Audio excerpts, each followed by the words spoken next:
Eto nga pala yung first ever trick or treat experience ng mga kids. Una nga kaming pumunta dito sa Festival Mall, parang di na talaga ako updated. Parang tapos na ata yung trick or treat dito sa mall na to. Parang excited pa naman masyado si Aika. Pagkagising niya nung umaga, sabi niya, "Mommy, I'm ready to trick or treat." And honestly, parang mas excited ako kasi for 29 years, ngayon ko lang din mai-experience kung ano yung trick or treat. Sana dito sa Philippines, no, meron talagang yung parang celebration ba, katulad ng Children's Day, where we celebrate the children's welfare to make them happy.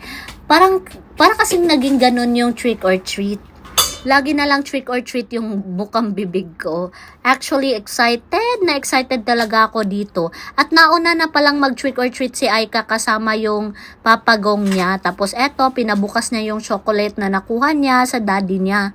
Actually, this will be the third time na nakakain si Aika ng chocolate. Kasi hindi talaga namin siya pinapakain ng matatamis. Kaya parang nilubos-lubos niya na talaga kasi paminsan-minsan lang talaga to. Dumiretso nga kami dito sa Phil and Vest Park. At buti na lang yung mga food stalls dito, nag-prepare talaga sila ng mga candies for trick or treat. Tapos nagdala na pala kami ng mga camping chairs at saka mat at parang nag-picnic kami. Dito na kami nag-dinner. At saka meron na palang big tree.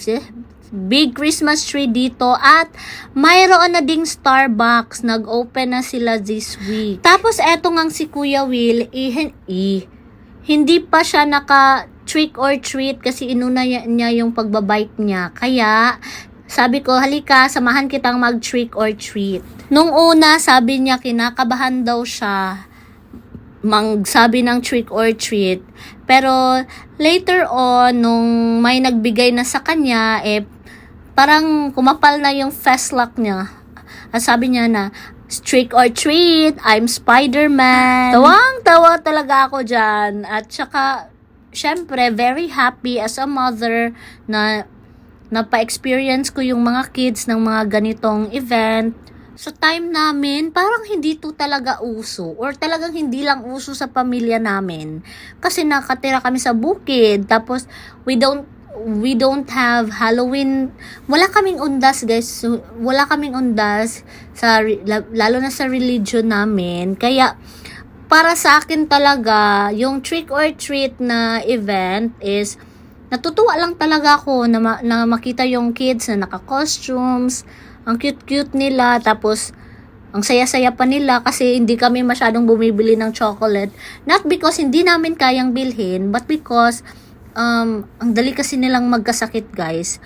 Kaya, yeah, this is a very great experience for me and my kids, and I hope that ma-experience na naman namin sa susunod. And for next year, talagang paghahandaan ko yung mga costumes nila. Tapos, yun lang. Thank you for watching, guys, sa walang kwentang pagva-vlog ko ngayon, and bye for now. Amping!